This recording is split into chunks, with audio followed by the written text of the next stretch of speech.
dame tiempo para no... Ok, estamos grabando la clase sobre cómo estimar el cálculo de balanceados, alimentos balanceados. Esto es un problema que se le presenta a todo productor.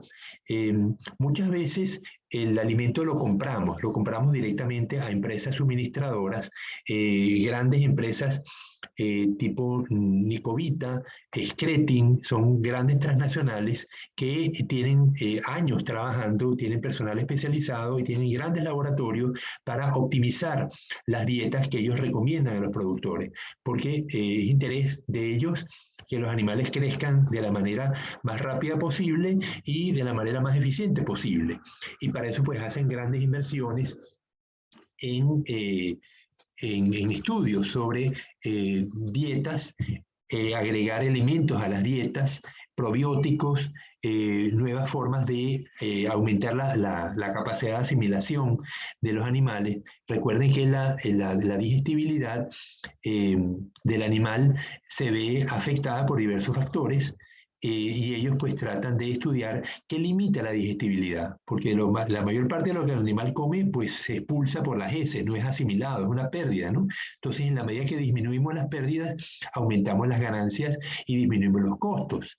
El uso de probióticos facilita este hecho. Los probióticos son bacterias benéficas de tipo lactobacillus, que me aumenta la digestibilidad porque la bacteria tiene una batería de enzimas que el animal no coincide con las del animal, y eso pues aumenta la digestibilidad, promoviendo la digestibilidad de las proteínas, de los ácidos grasos, de los carbohidratos, en particular de los carbohidratos. Muchas veces ningún animal es capaz de digerir la celulosa, solamente las bacterias, y en ese sentido el hecho de que yo pueda darle fibra y que la fibra se vuelva digestible es un elemento a favor, ¿no? Entonces, pero si este no fuera el caso, sino que ustedes mismos producen su propia alimento balanceado, pues tienen que hacer un cálculo de la proporción que van a usar de cada dieta, de cada harina, para producir el balanceado. Entonces, por eso les puse este ejercicio que vamos a volver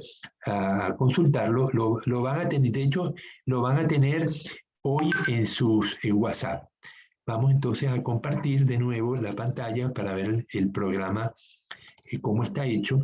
Entonces, en esta página dice composición de las harinas. Les he puesto una serie de harinas que bajé del internet. No todas están... aquí dijimos que íbamos a trabajar con un bagazo de caña cuya humedad lo voy a copiar.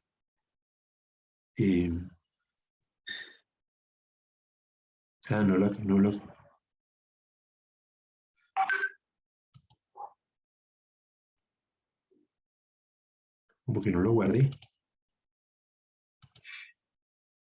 No, aquí está. Entonces voy a sustituir este bagazo de caña por el que tengo acá.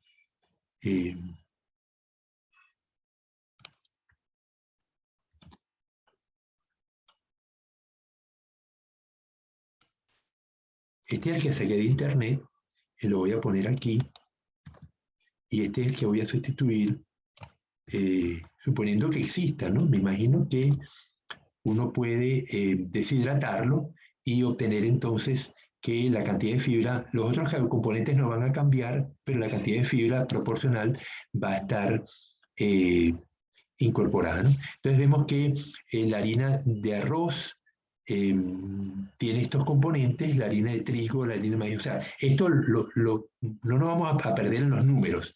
Lo que necesito que entiendan es que, dado un conjunto de harinas, las cuales van a variar según la zona donde estemos nosotros trabajando. Si estamos en una zona cacaotera, lo más probable es que haya mucha harina de mazorca de cacao. La harina de mazorca de cacao va a tener un contenido de fibra alto, un contenido de proteína bajo, pero me hace las veces de la harina de bagazo de caña. No consigo bagazo de caña, pero tengo harina de concha de cacao. En una zona cafetalera, pues voy a tener disponible el residuo que queda del café. Cuando el café se procesa, la cereza, que es el café rojito que sale de la planta, va a ser despulpado. Esa pulpa, conchita roja, la puedo hacer harina y va a tener también una cantidad de fibra. A mí lo que me interesa es la fibra. Si tengo una zona arrocera, estoy cerca de de Puerto Viejo, yo voy a tener pues mucha conchilla de arroz. Entonces esa fibra de conchilla de arroz me va a dar también mucha fibra. No me interesan las proteínas ni los otros componentes en la conchilla de arroz, porque yo sé que la fibra es escasa en la mayoría de las harinas, pero la conchilla de arroz me interesa por la fibra. La piedra molida tiene mucha ceniza. También tiene las semillas, pero lo que más tiene es la piedra. Entonces yo escojo componentes que me suministren abundante material de un componente específico, ya sea fibra, ya sea ceniza, sea proteína, y los vamos a mezclar en proporción. Entonces, aquí hicimos el ejercicio a mano, pero hay una manera de hacerlo que es usando la rutina Solver. Solver lo habíamos visto ayer, antes de ayer, que es una rutina de optimización. Entonces, ¿qué es lo que se hace para usar Solver? Pues se coloca aquí, a la derecha, la suma de cuadrados de la diferencia. ¿Qué significa eso? Yo resto el balanceado objetivo del balanceado estimado y me da un valor, pero para que ese valor sea positivo tengo que elevarlo al cuadrado. Entonces, L10 es igual a J10, que es el porcentaje del balanceado de proteína objetivo, menos el balanceado estimado en proteína, 41. Entonces me da 1,06. Bueno, me da 1,0 y algo, elevado al cuadrado me da 1,06. Luego tengo el objetivo de la grasa, 6% me da 5,5, 29, 29, 4, 5, 5, 6, 10, 10, 1 y 10, 11, 4. Entonces, esto me da un número muy decente, 3,91, ¿no? Pero yo lo quiero más bajo todavía. Entonces le pido a la máquina que me optimice este procedimiento calculando las proporciones de las harinas. Estas proporciones que vemos acá, 0004, 007, 03, etcétera, que me lo estime y me minimice este valor 3,91. Pero además, yo le voy a poner una restricción, que es que este número en rosadito, en crema, es 1,032, no tiene sentido más de 100%, entonces tiene que ser 1,0. Entonces, una de las restricciones que le voy a poner. Y la otra restricción que le voy a poner al programa es que los valores de cada componente, proteínas, grasas, carbohidratos, sean menores o iguales al valor que está aquí en la tabla. Es decir, yo los quiero menores o iguales, no mayores. Y algunos son mayores, ¿no? Entonces, vamos a ver cómo luce esto. Le digo datos. Me voy a Solver. Y van a ver que la rutina de Solver tiene las... No las tiene. Me voy entonces a... voy a copiar esto. Me lo llevo al programa número 1. Me llevo los montos. Eso lo pone el programa, ¿no? Me voy aquí al cálculo 1 y le digo que sustituyo esto. Ok. Entonces,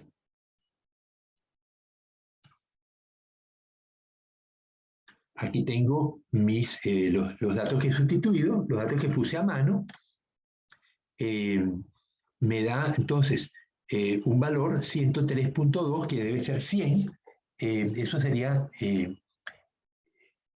no hace falta poner esta restricción, porque ya le he puesto suficientes restricciones. Vamos a ver cómo lucen las restricciones. Le digo Solver. Y aquí vemos, ¿qué es lo que quiero optimizar? J17 es la suma de cuadrados. Perdón, lo que quiero optimizar es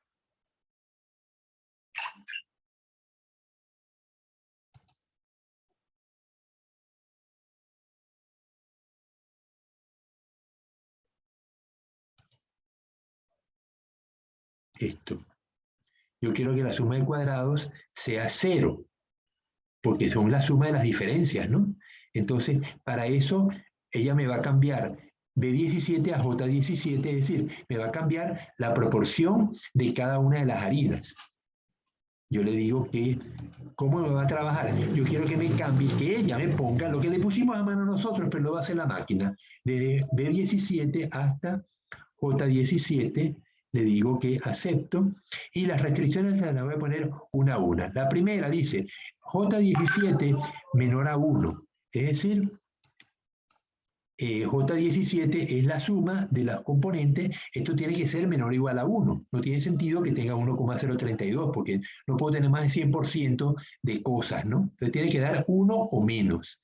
Y luego el resto, lo que les mencioné, cada uno de los componentes tiene que ser en el estimado, las K10 a K15, K10 a K15 tiene que ser menor o igual que J10 a J15, es decir, el contenido de proteína debe ser menor o igual a 40, el de grasa menor o igual a 6, etcétera, ¿no? Entonces, ahora le escojo el método, tengo GRG, simplex, evolutionary, le digo simplex. Son métodos de optimización que,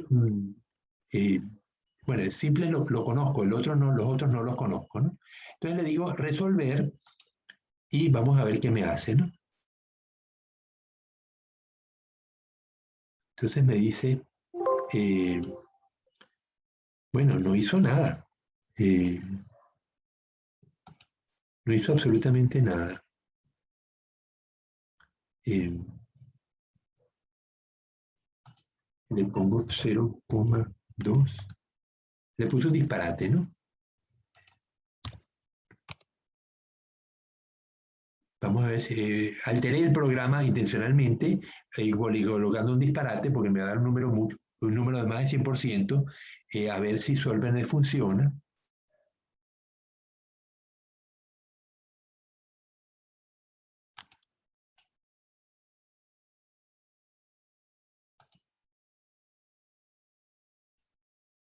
A ver, ¿qué hizo ahora? No, no está funcionando.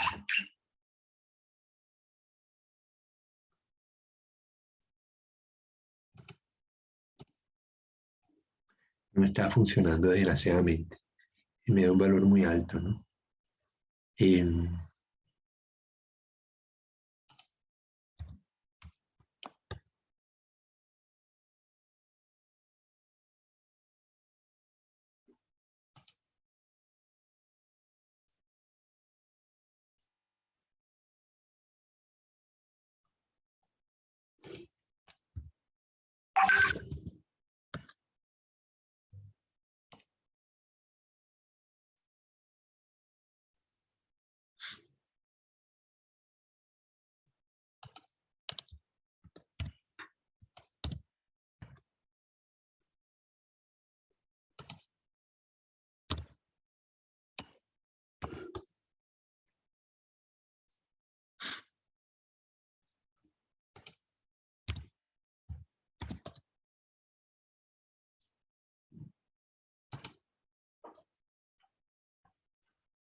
No, no está trabajando.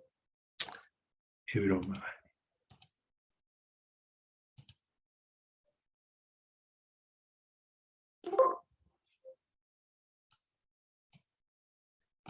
Ok. Bueno, ahí sí trabajó. Entonces, pero fíjese, no me da 1, me da 0,9.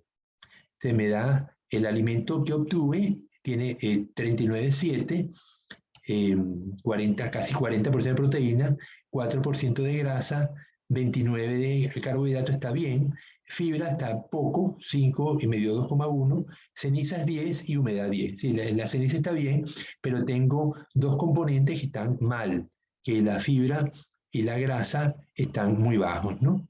Esto es el defecto que le pedí al profesor del SPAN que me ayudara a corregir, pero bueno, mientras lo corrigen, o mientras nos muestran un valor, un programa distinto, aquí pues les muestro este, y al final aquí tengo los componentes que voy a usar, ¿no? Entonces me dice que tome un 35% de harina de maíz. Si voy a preparar 1 kilo, tomo 300 multiplico esto por 10 y me daría 350 gramos de harina de arroz, 1 gramo o 1,7. Si voy a preparar 1 kilo, esto está en porcentaje, ¿no? Entonces, igual esto multiplicado por 10 me da, y lo que le quito decimales,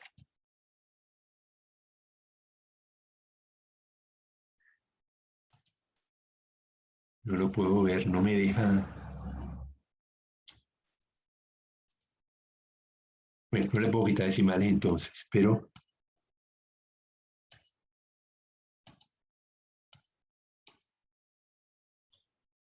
okay. Entonces, esto me está sumando hasta 897. Me faltarían entonces igual 1000 menos esto, 100, me faltarían 100 gramos, ¿no?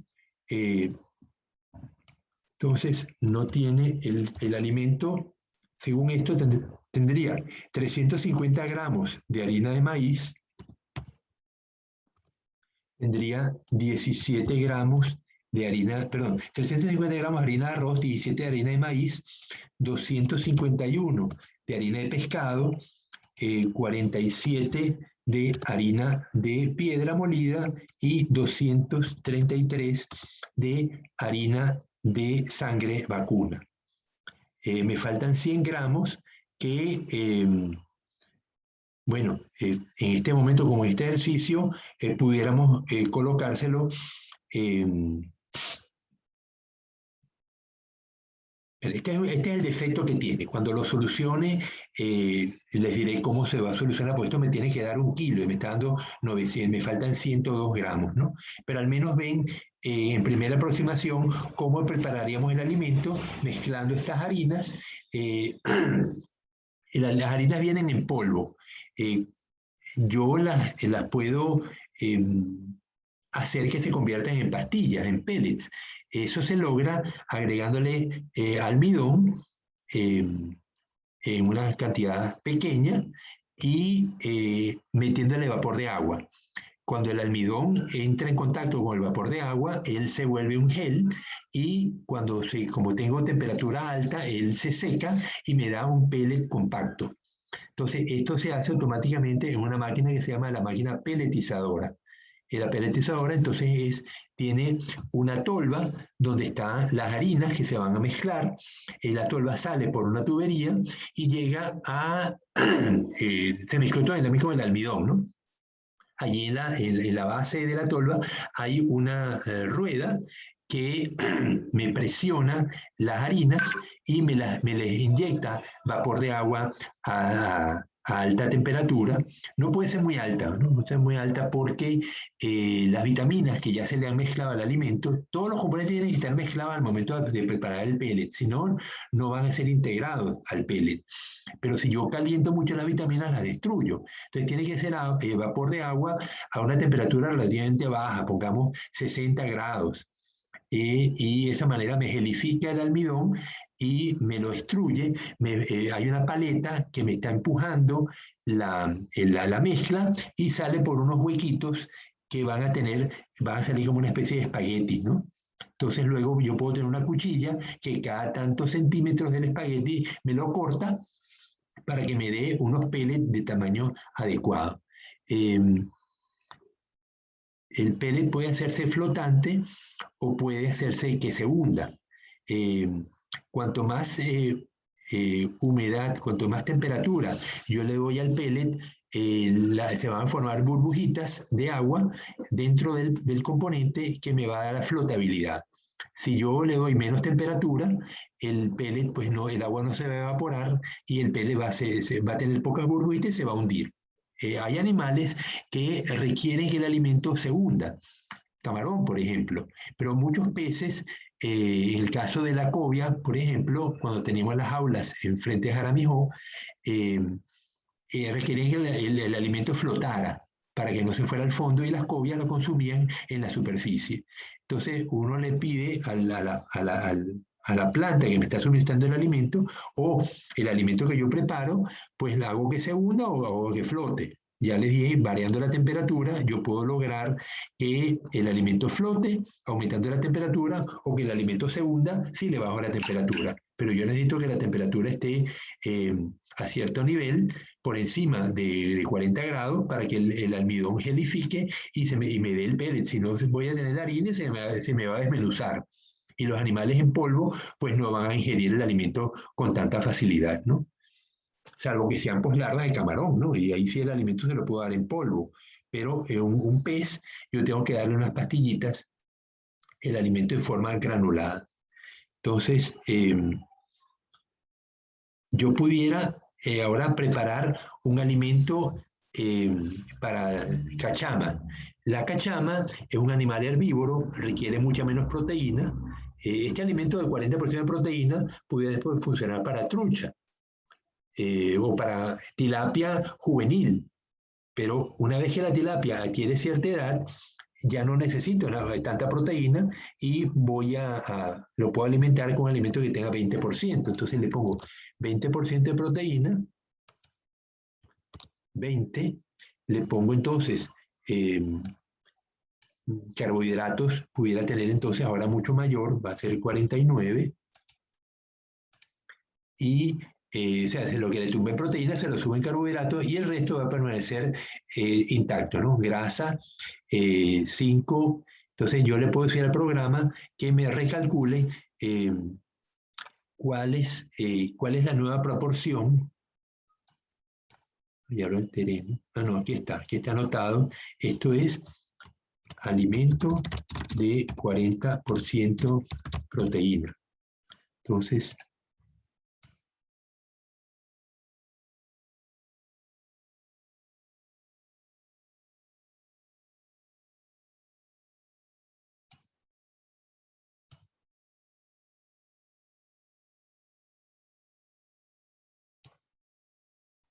ya vamos a ponerlo como estaba antes, 40 y 29.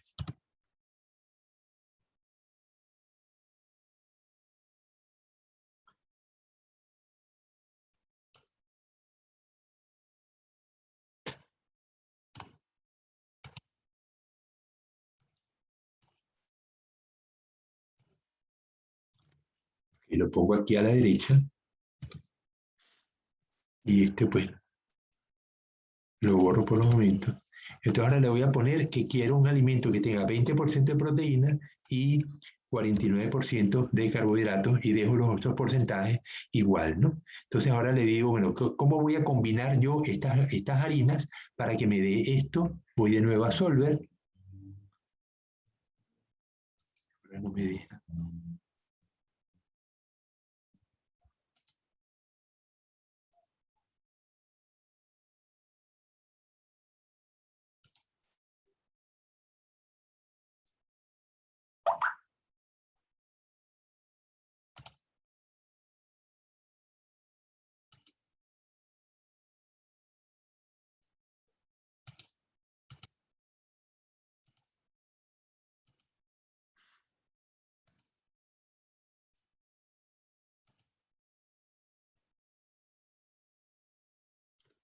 Okay, entonces le digo resolver.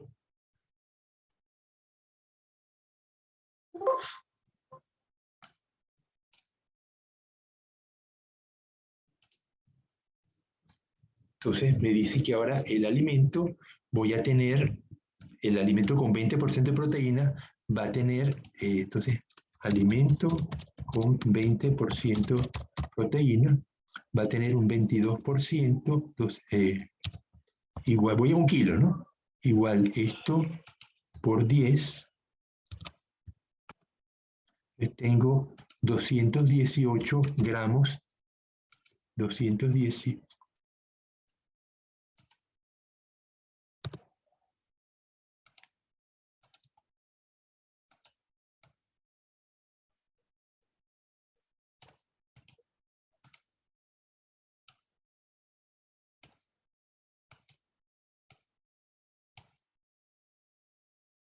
Que entonces tengo 218 gramos de harina de arroz, 440 de harina de maíz, 123 de harina de pescado 66 de piedra molida y 70 de harina de sangre. Entonces esto me lo llevo,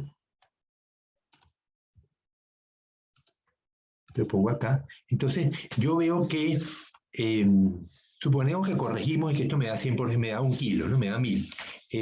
Pero aquí yo veo con facilidad cómo tengo yo que mezclar el alimento para obtener las harinas, perdón, cómo tengo que mezclar las harinas para obtener un alimento determinado con un cierto porcentaje de proteínas, ¿no? En este caso, me basta con 350 gramos de arroz y 17, en el caso del 40%, arroz 350, 17 gramos de harina de maíz, mientras que cuando quiero 20%, bajo mucho el arroz y subo mucho el maíz, 440 gramos de maíz y 218 de arroz. Igualmente, la harina de pescado baja de 250 a 123 y la harina de sangre de 233 a 70, ¿no? Entonces, lo que quiero demostrarles es que tenemos programas que nos permiten mezclar las harinas en la proporción adecuada para conseguir un alimento balanceado que sea que me cumpla con las especificaciones de alimentación que requieren los animales. Yo recuerdo cuando estuve en Iquitos, en Perú, ellos tenían cultivo de paiche, de arapaimalligas, y la Universidad Amazónica promovía el cultivo de paiche entre los cultivadores de la zona de Iquitos. La universidad les proveía de los alevines de paiche, pero los mismos cultivadores conseguían los productos para preparar alimentos y la universidad los entrenaba en cómo mezclar las harinas. Ahí es una zona maicera, así que conseguían maíz con facilidad. La harina de pescado, pues Perú es el principal productor mundial de harina de pescado, ellos la traían de Lima. El resto de la fibra, lo que eran productos vegetales, como estamos viendo aquí, que la mayoría de las harinas son harinas vegetales, y la piedra, pues la piedra y la harina de pescado la traían de Lima. La harina de sangre, pues allá tenían mataderos, podían producir harina de sangre si quisieran, y de esa manera, pues los mismos cultivadores producían su alimento. Bien, ¿dudas, preguntas?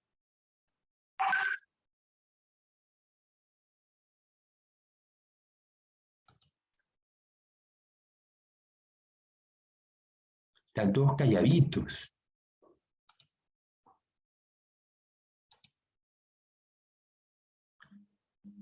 Entonces, si les dieran la oportunidad de preparar el alimento balanceado, estarían, se sienten en capacidad de poderlo hacer.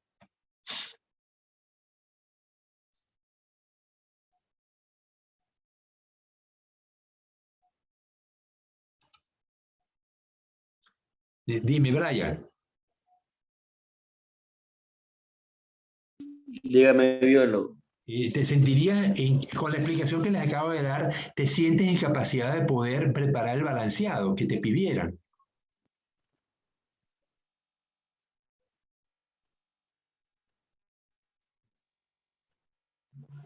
Bueno, Brian, si te quedas callado, pareciera que no, ¿no? Que la respuesta es no.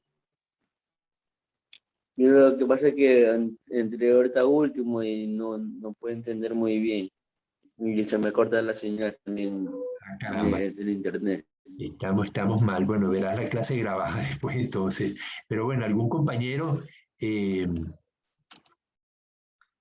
a ver, Eric, ¿qué me dices? ¿Te sientes en capacidad de poder preparar balanceados en base a la explicación que les acabo de dar? Buenas tardes, biólogo. La verdad es que todavía no me siento en capacidad, pero con la explicación, a medida que usted nos va explicando, vamos entendiendo un poco más, ¿no? Pero, ¿cuál es tu duda, Eric? Mi duda, el tipo de proporción que se le tiene que dar, o sea, mezclar cada harina, ¿no? No le digas nada. El tipo de, fíjense que El amarillo, el alimento balanceado objetivo, el amarillo me lo da o el Internet, porque son estudios que se han hecho previamente para una especie en particular. Por ejemplo, yo tengo que voy a cultivar chame, y el chame requiere una dieta baja en proteína, pero alta en grasa, por ejemplo, 10% de grasa. Entonces yo fijo cuánta proteína me recomiendan. Entonces yo veo de las recomendaciones de la literatura, escribo el balanceo objetivo. Y luego, ¿qué tengo disponible? Voy a tener disponible según la zona donde esté. A lo mejor, si estoy en Puerto Viejo, yo sé que voy a tener poco bagazo de caña disponible, pero puedo tener a frechillo de arroz, la cascarita de arroz.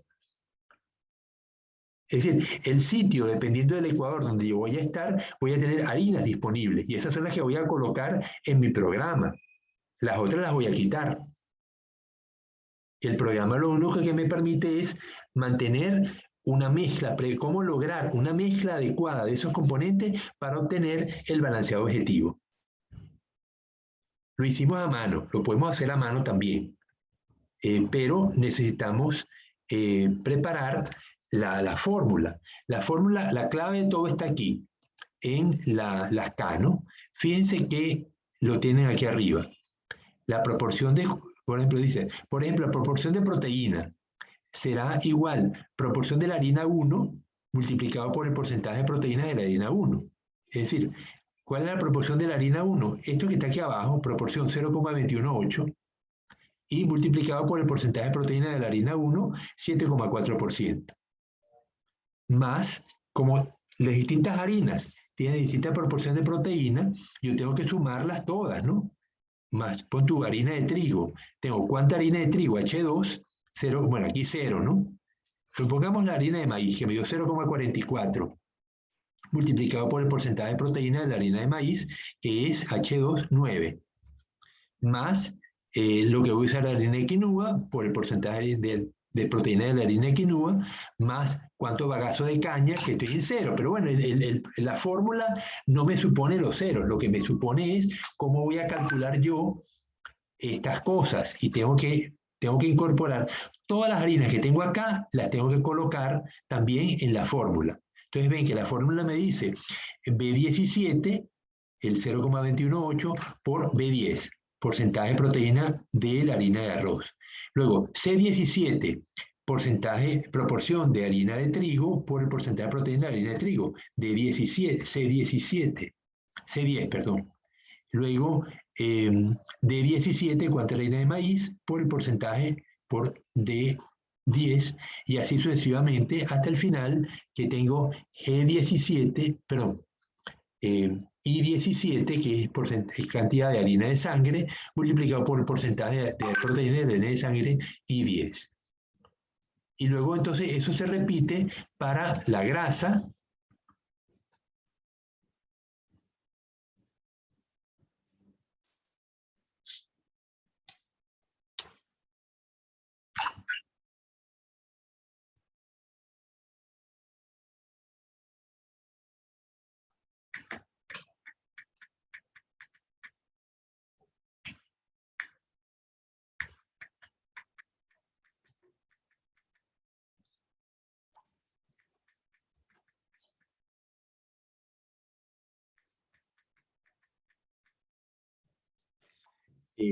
La grasa, la fibra, el carbohidrato digerible, la fibra, o sea, cada uno de los componentes tiene que ser la suma del componente de cada una de las harinas, tenga o no tenga el componente. La piedra, vemos que te hace todo en 0 menos la ceniza.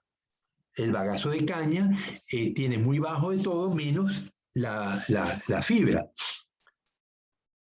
Entonces, de esta manera, se prepara en Excel este programa y al final me suma los componentes.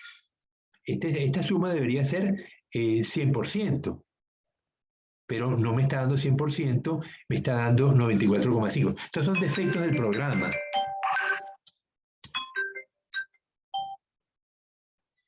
Estoy en clase, Jonathan. Hablamos después. A las 11. A las 11.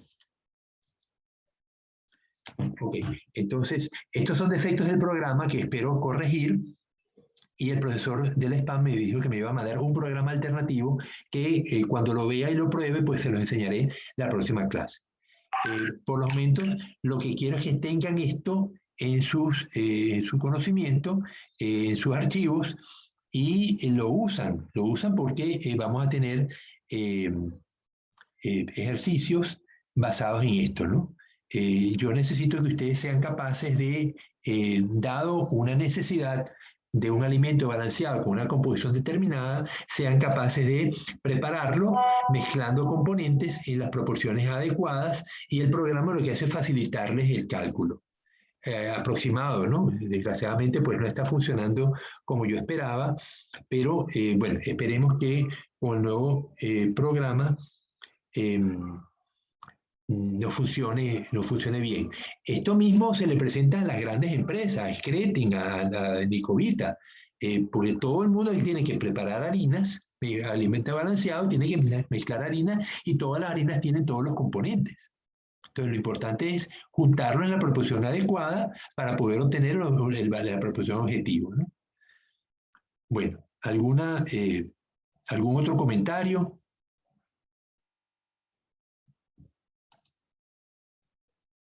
John Alcibar, dime.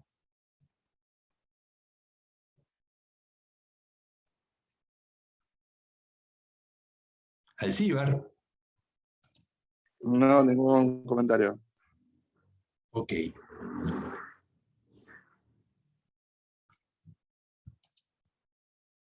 Bien, estoy...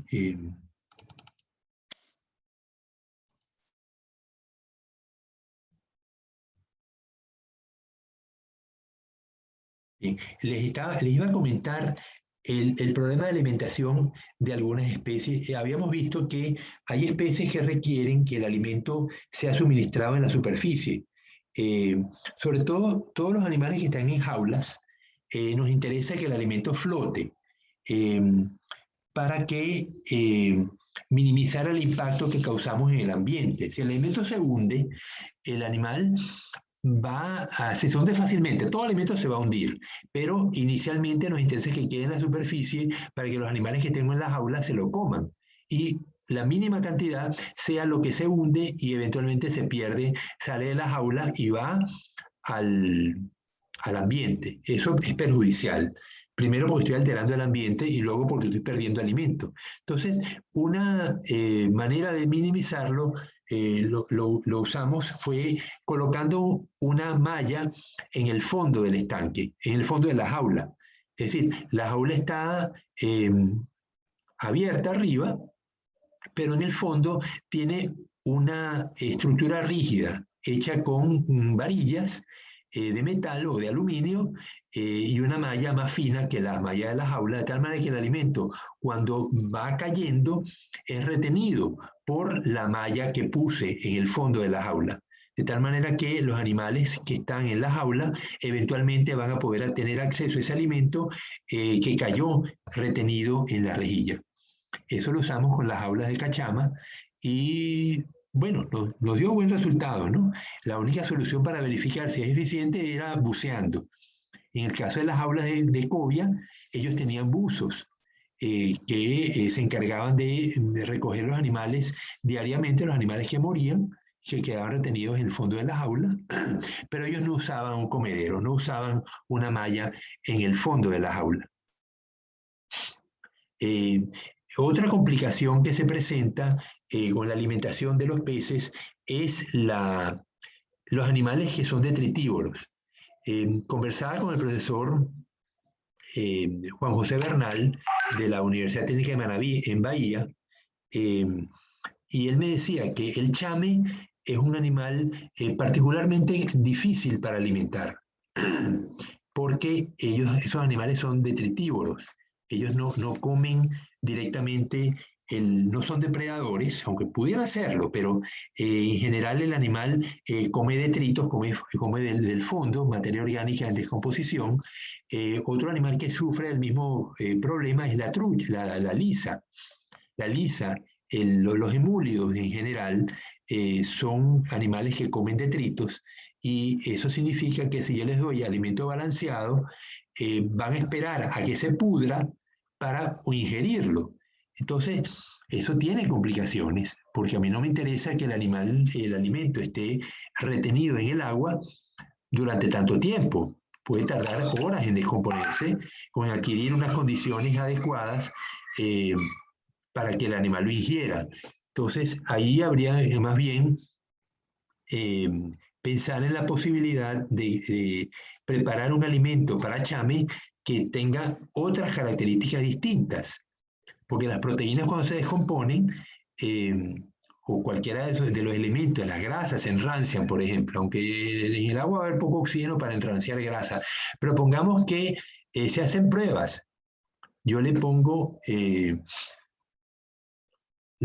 grasa rancia, grasa que al oxidarse la grasa genera unas sustancias que saben de una manera particular. Cuando ustedes han probado un alimento rancio, les sabe mal, les huele mal, les sabe mal, pero miren ustedes que a lo mejor eso es lo que atrae al chame, ¿no? Entonces sería cosa de preparar dosis de grasa rancia y agregársela al alimento. Entonces, en lugar de eso, pudiera permitir inducir la alimentación del chame, cosa que el alimento permanecería en el agua durante un tiempo hasta que se degrada, mientras que si yo le estoy colocando elementos atractivos para el chame, como la grasa rancia, suponiendo que eso sea un atractor, eso hay que verificarlo en el laboratorio, ¿no? Para eso hay ensayos de alimentación. Pero eso me permitiría entonces que el alimento no permanezca en el agua mucho tiempo, sino que el chame lo ingiera pronto. Cuanto más tiempo permanece el alimento en el agua, peor, porque se disuelve, hay elementos nutritivos solubles que se van a ir al agua y no van a ser asimilados por el animal. Entonces ahí estoy perdiendo.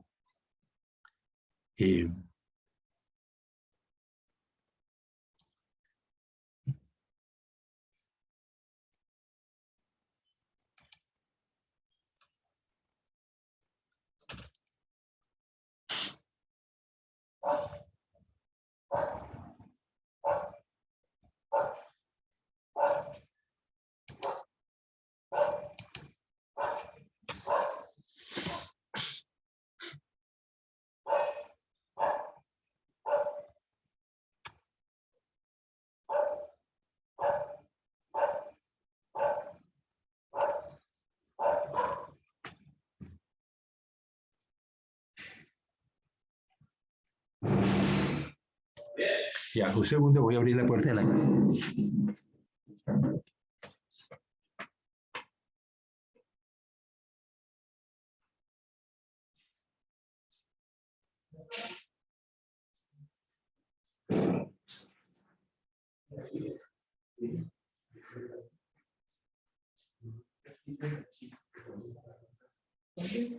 Bueno, termine, pero todavía temprano.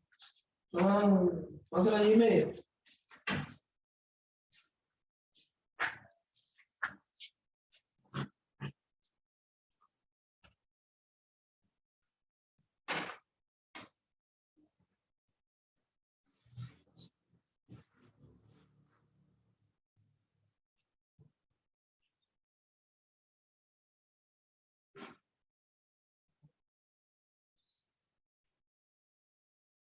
Trata de cruzar la trocha.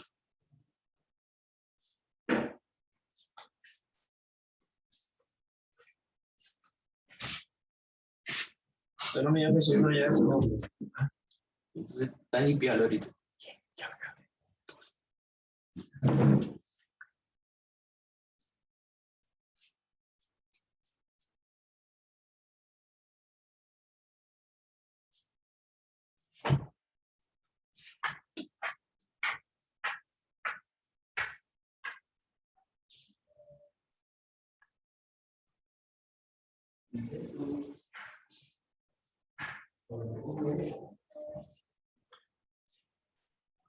Ok, entonces vamos a dar por concluido este aspecto.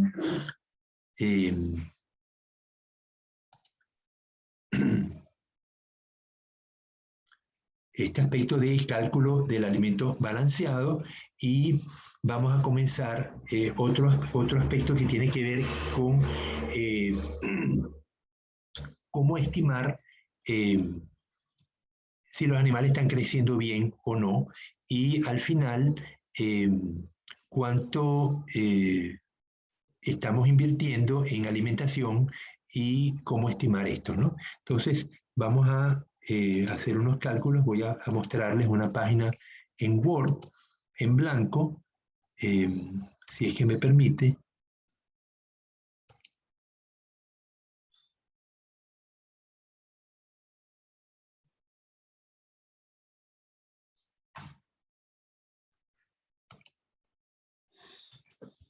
Si me lo permite. Bien. Entonces voy a mostrarles la página de Word. Vamos a discutir algunos criterios que nos permiten tomar decisiones sobre cómo nos está yendo en el cultivo. Entonces,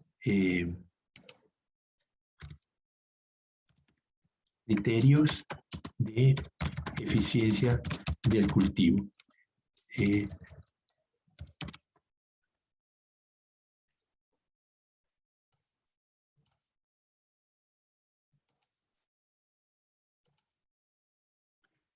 Entonces, díganme algunas, de qué manera piensan ustedes que podemos medir cuán bien nos está yendo con el cultivo, con el cultivo de cualquier pez.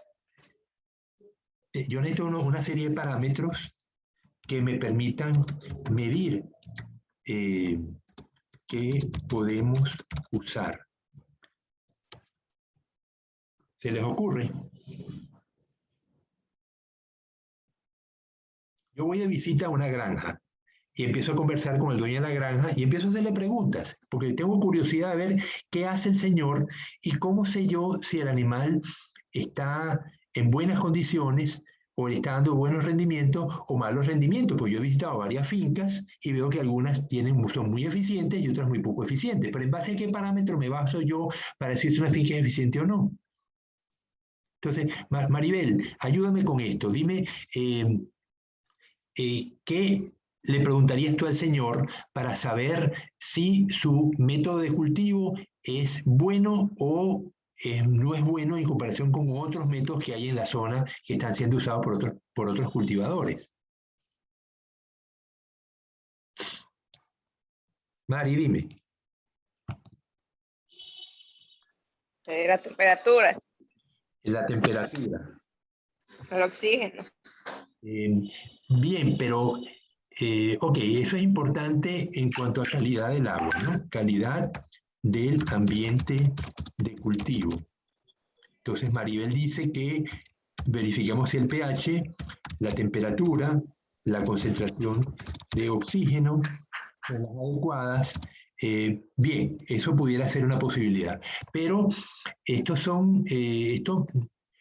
puede haber otros parámetros que usemos sobre los cuales le podemos preguntar al señor para verificar qué eficiencia le está cultivando. Biólogo, la alimentación. La alimentación, ajá, pero ¿qué de la alimentación le preguntaría yo al señor? ¿Cuál sería su dieta? ¿Cuál sería el tipo de alimentación? ¿Cuántas veces le daría de alimentar a los peces? Ajá, tipo de alimento, frecuencia de alimentación. Ya habíamos visto que la frecuencia influye. En general, un alimento que es suministrado más veces al día se produce un crecimiento mayor que un alimento que es suministrado menos veces al día, una vez al día. Ok, pero en cuanto a alimentación, que hay otros criterios importantes que no me los has mencionado.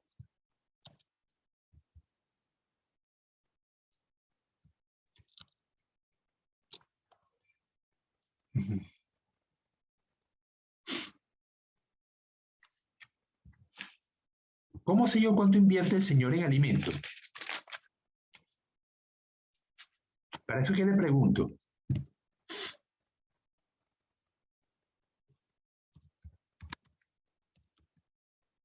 ¿Cuánto invirtió el señor? ¿Cómo mido yo la inversión?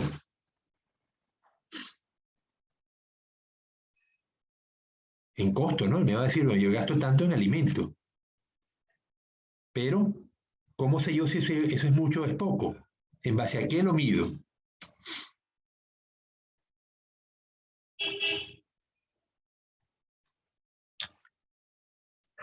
El señor, ¿qué está produciendo? ¿La finca de qué es? ¿De peces? Ajá, de peces y un tipo de pez en particular, puede ser chame, puede ser tilapia, puede ser trucha, puede ser bocachico, alguna especie que se cultive. Pero el señor me va a decir, yo produje tantas toneladas de pescado. Ajá, entonces, ¿cómo sé yo si eso es mucho o es poco, lo que él invirtió en alimento?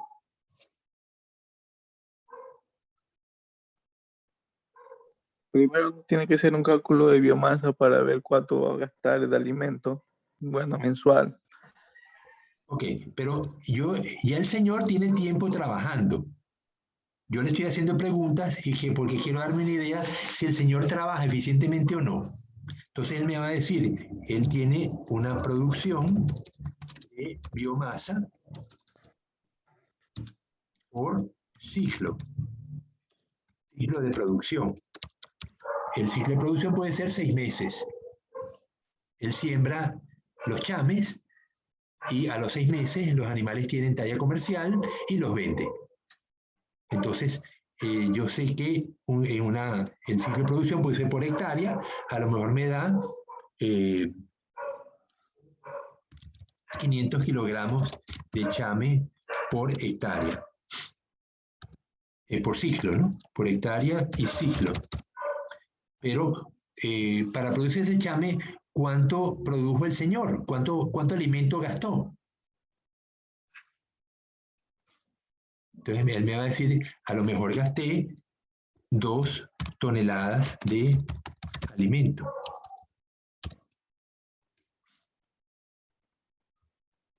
Por hectárea y ciclo.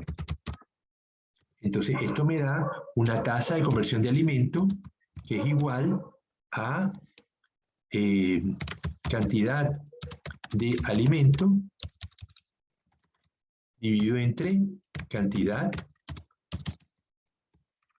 de pescado producido, ¿no? En este caso será igual a 2000 dividido entre 500 igual 4, no tiene unidades, ¿no? Porque 2000 kilos entre 500 kilos no tiene unidades, una tasa de conversión de elementos de 4:1. Es decir, que por cada 4 kilos de alimento, el señor me está produciendo 1 kilo de pescado. Obviamente, el alimento que está arriba, el numerador, es seco, es alimento balanceado. Y abajo, los 500 kilos de alimento fresco. Pero es así como se trabaja. Si fuéramos a expresarlo todo en peso seco, tendríamos que secar el pescado. ¿Qué cantidad de agua tiene el pescado? O nosotros mismos. ¿Cuánta agua tenemos nosotros en nuestro cuerpo?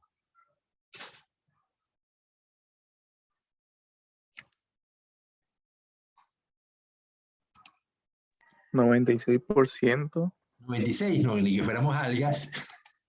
No, mucho menos. Miguel, estima lo mejor. ¿Cuánto realmente crees que tenemos de agua nosotros en nuestro cuerpo? Sería como el 75%. Yo creo que no llega, yo creo que más bien el 60%. Entonces, si fuéramos a expresar todo, la tasa de conversión de alimento en peso seco arriba y peso seco abajo, tendríamos que el peso seco, peso de la biomasa, a ver, sería peso seco de la biomasa, sería igual a 500 por la diferencia, pon tú 0,65 es la cantidad de agua, 35, 0.35, eso me da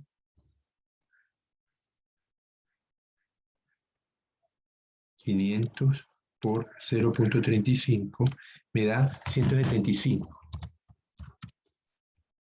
Entonces la tasa de conversión sería expresada en peso seco a peso seco, sería 2000. Tasa de conversión de alimento prima igual 2000 entre 175 me da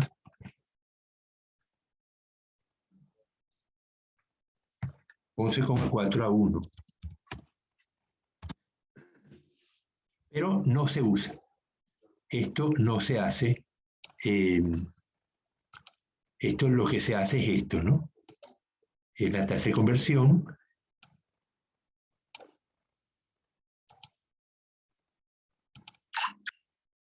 de alimento seco a cantidad de pescado húmedo.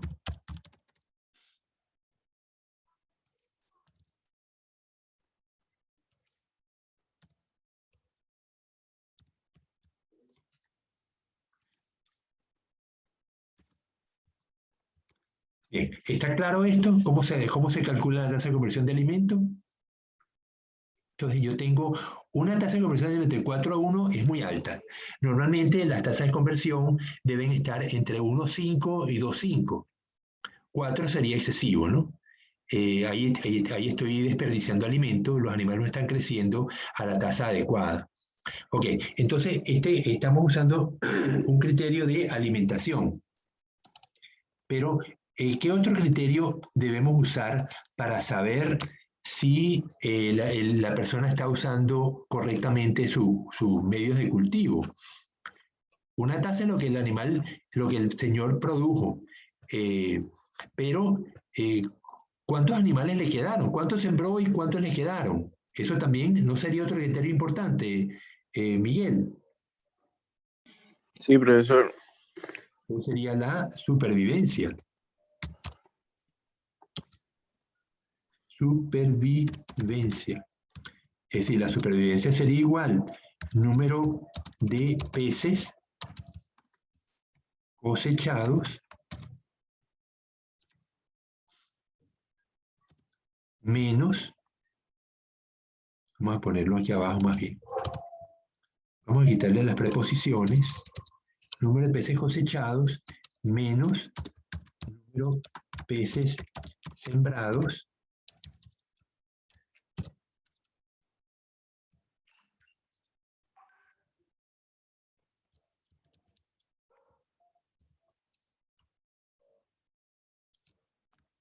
dividido entre número sembrados.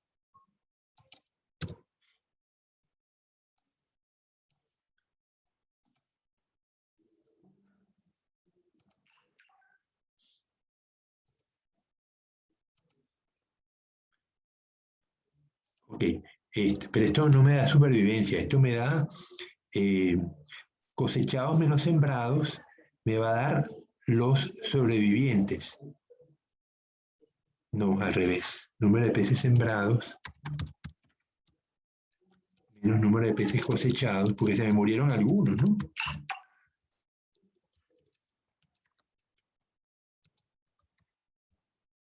Ok, sembrados, sembré 100, recogí 60, se me murieron 40. Entonces, a ver, esto me daría 100 que sembré menos 60 que coseché, esto me da igual 40 que se murieron. Dividido entre 100 que sembré, me da 40% de mortalidad.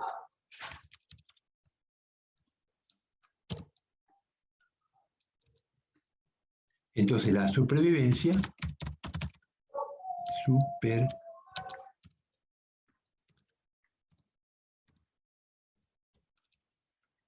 sería igual a 1 menos la tasa de mortalidad,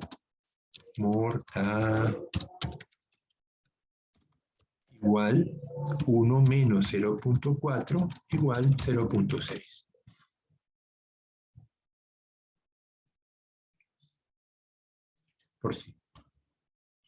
Por lo que es lo mismo, 60% de supervivencia.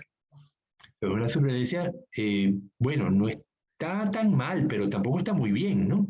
40% de mortalidad es alto, ¿no? Uno de los problemas que confrontamos en el cultivo de peces es que las altas mortalidades se producen a nivel de la larvicultura. En algunas ocasiones hemos tenido mortalidades de las larvas de cachama del 95%. Sí, la cachama de soba, yo recojo los huevos, recojo los espermatozoides, los mezclo, tengo las larvas, los coloco en los incubadores y al final voy a tener una cantidad de larvas que voy a pasar al tanque, lo voy a mantener en unos tanques en el laboratorio hasta que alcancen una talla de 1 centímetro y los paso entonces afuera, a las lagunas de engorde. Pero en ese pase de larva a juvenil, yo pierdo el 95%.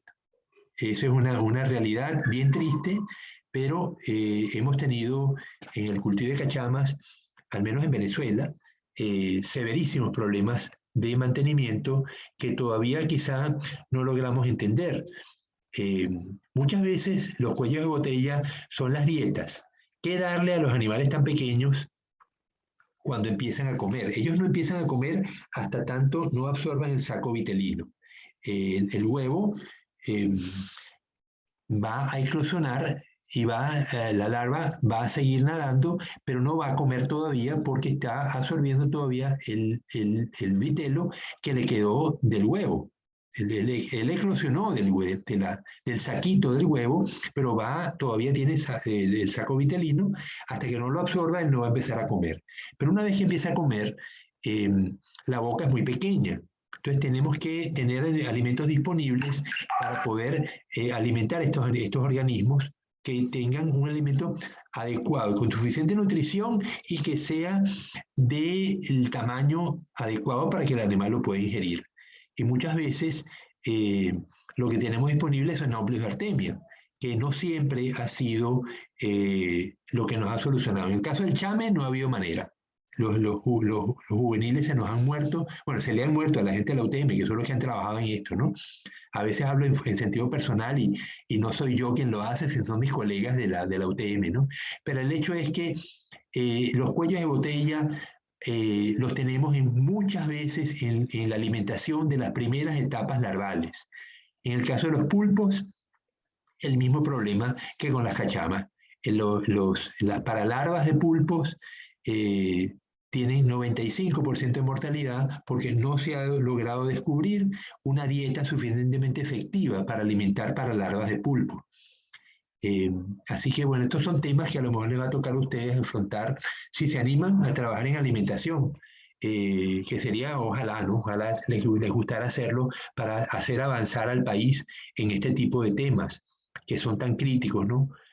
Para eso necesitamos infraestructura, necesitamos acuarios, tanques, lagunas pequeñas para poder hacer los ensayos y mantenerla, porque el animal desova en tanques, pero luego las larvas nosotros las criamos en pequeños recipientes, en pequeños tanques, donde las vamos a mantener en unas condiciones controladas de oxígeno, temperatura, pH, salinidad, dependiendo del animal. Y hace falta pues tener unos laboratorios medianamente equipados, que lamentablemente pues no tenemos. El tecnológico sí los tiene. Es posible que si alguno de ustedes se anima, podamos trabajar en el tecnológico de Jaramillo hasta tanto la universidad construya los laboratorios que se piensan construir. Según el rector Zambrano, lo primero que van a construir en Jaramillo van a ser los laboratorios. Luego van a ser los edificios de aulas y oficinas. Mientras tanto, el decano acaba de conseguir unos espacios en el puerto pesquero donde podemos tener laboratorios montados, ¿no? Así que es posible que empecemos a trabajar en el área Jaramillo antes que estén construidos los locales en los nuevos terrenos de que se dio la CENESID a la universidad. Bien, entonces...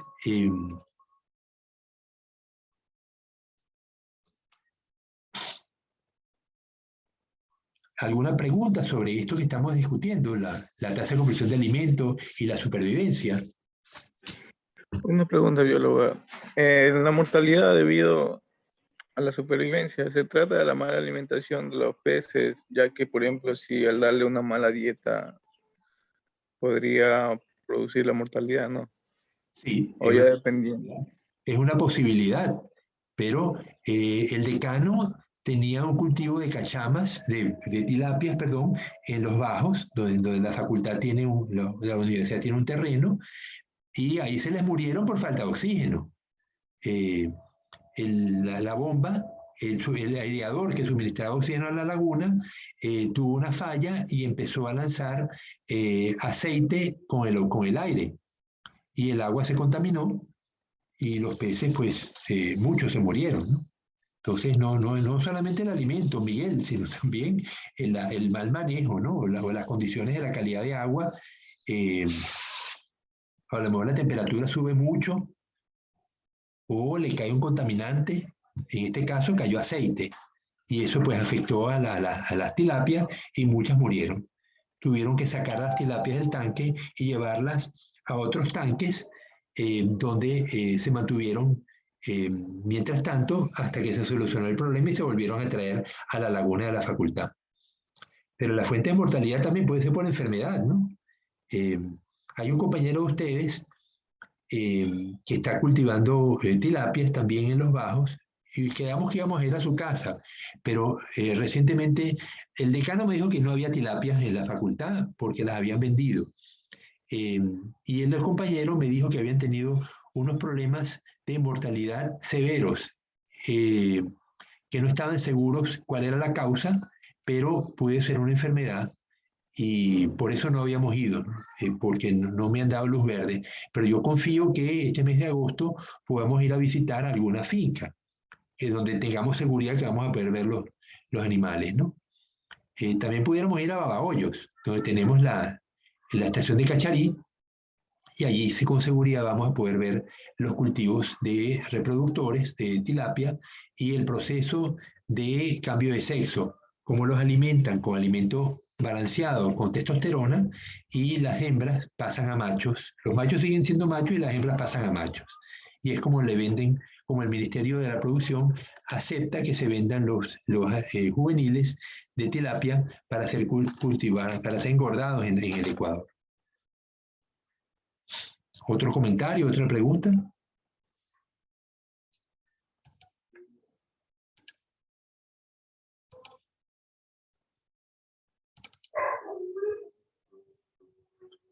Pues está muy calladito hoy.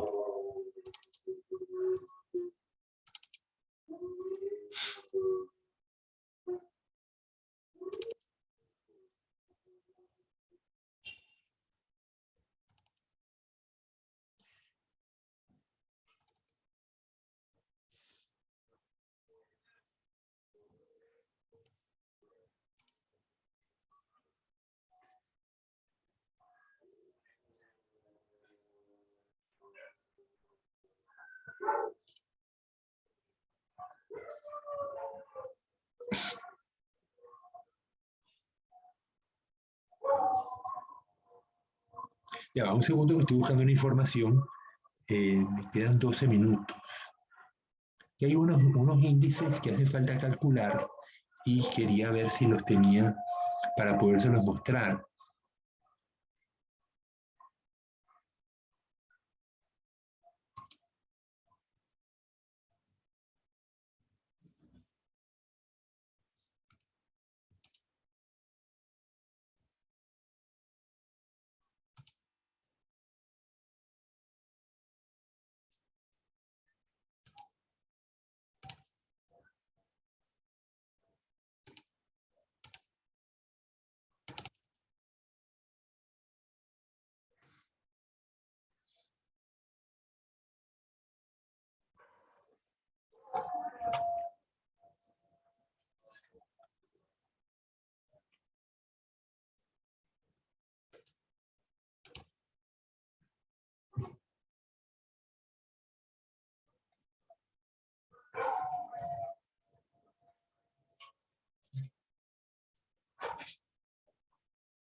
Ok, en el manual de Nicovita, ustedes habían visto, vamos a ponerlo, permítanme buscarlo. ¿Se acuerdan la tabla última de Nicovita?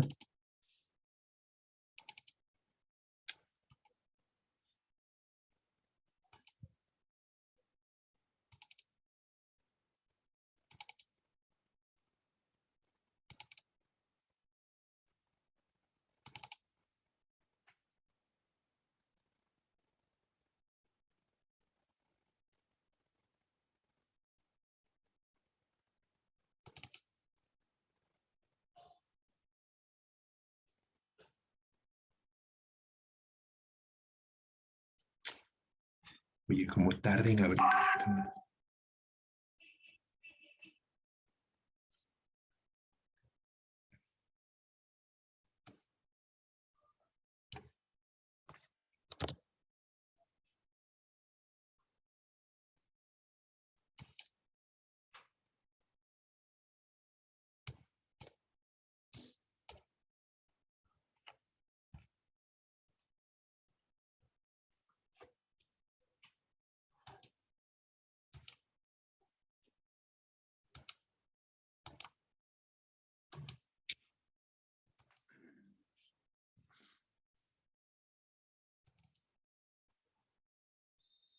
Bien, Miguel, dime si lo ves, la tabla de Nicovita.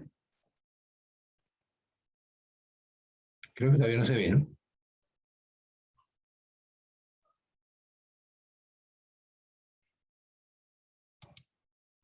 Ah, me dice que no se puede ver.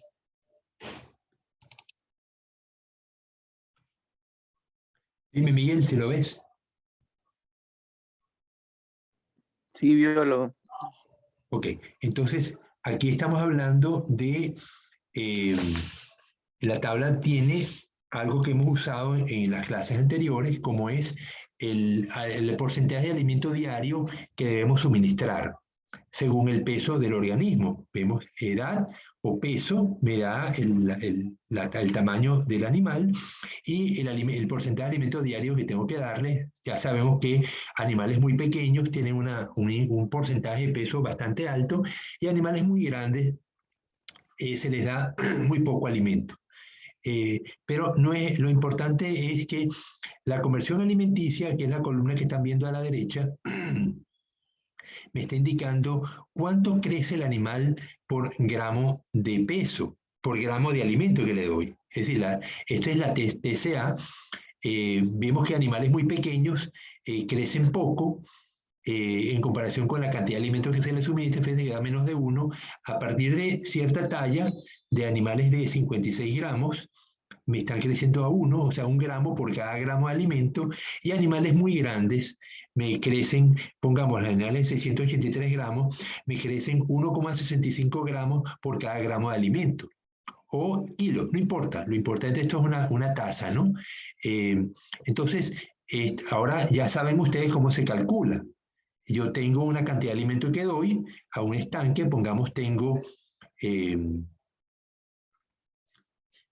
100 peces, los animales tienen 680 gramos, eso me daría 680 por 100, me da 68 kilos. Lo espero, le doy una cantidad de alimento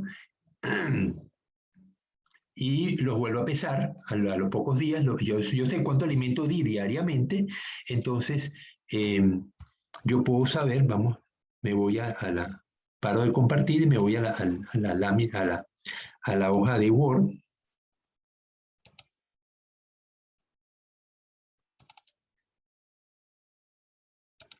Entonces, ya sabemos que la tasa de conversión de alimento la vemos aquí, que es la cantidad de alimentos secos, o la cantidad de pescado húmedo. Entonces, si yo tenía en el día 1, tenía 100 peces de 670 gramos, y en el día 5 tengo los mismos 100 peces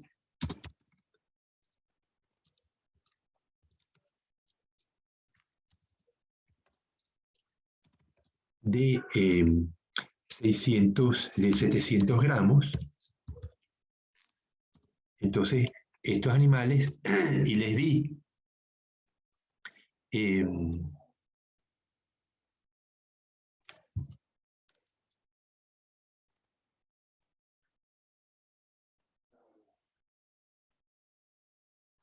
tengo 700 menos 670, esto me da un crecimiento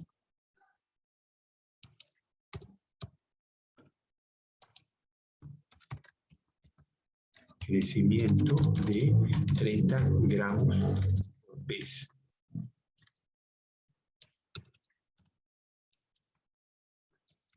¿Y cuánto alimento les di? El alimento suministrado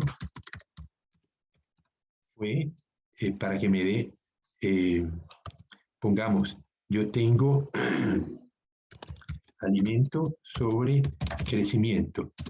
Esto es igual a alimento sobre 30 y me da igual 1,65. Entonces, significa que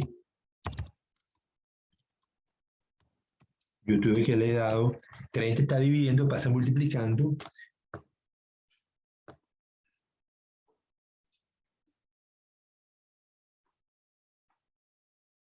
$30 por 1, 50, ¿no? 50 gramos por pez. Es decir que se le dio a los animales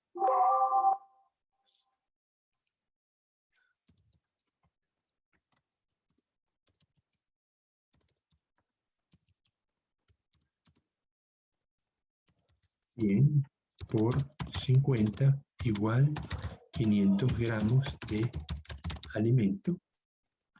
Dividido entre 5 días.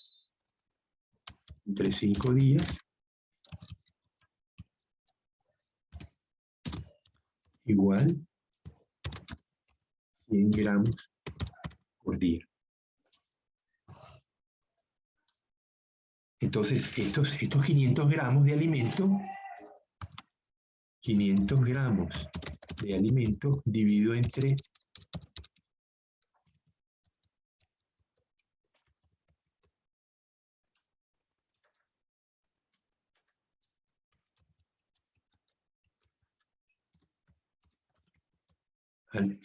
cónchale, pero qué cantidad de errores.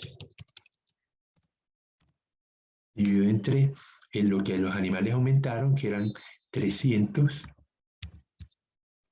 eran 30 gramos, pero eran 50 gramos de alimento por 100, me da 5.000, perdón.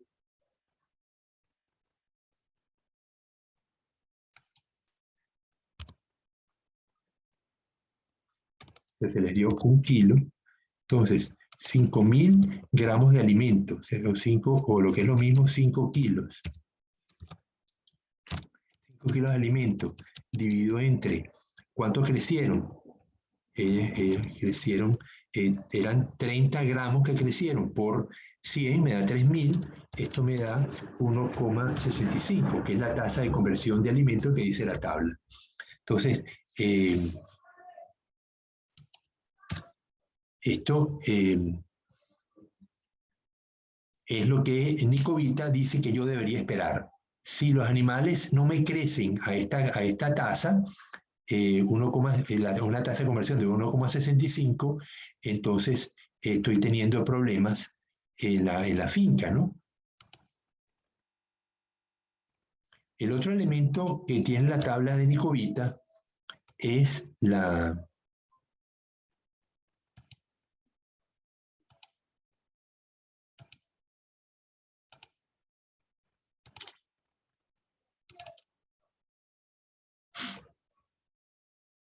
el crecimiento diario.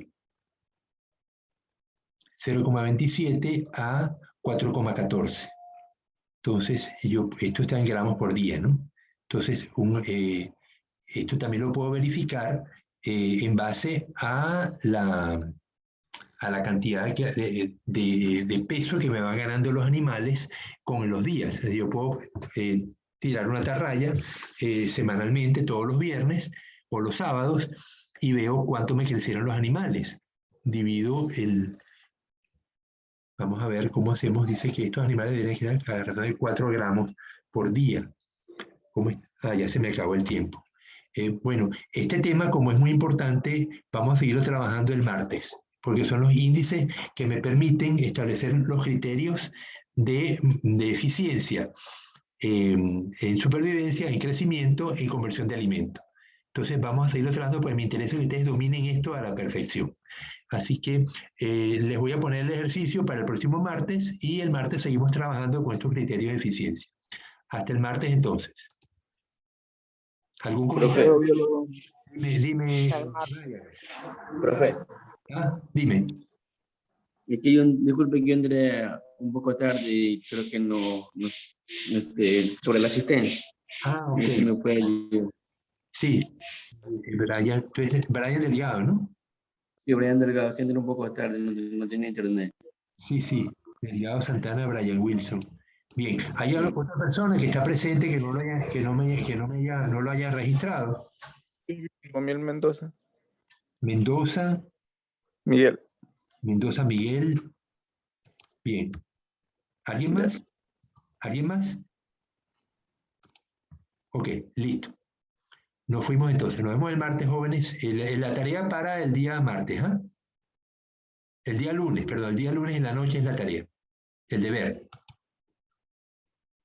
Ok, listo, yo lo pasé bien. Chao.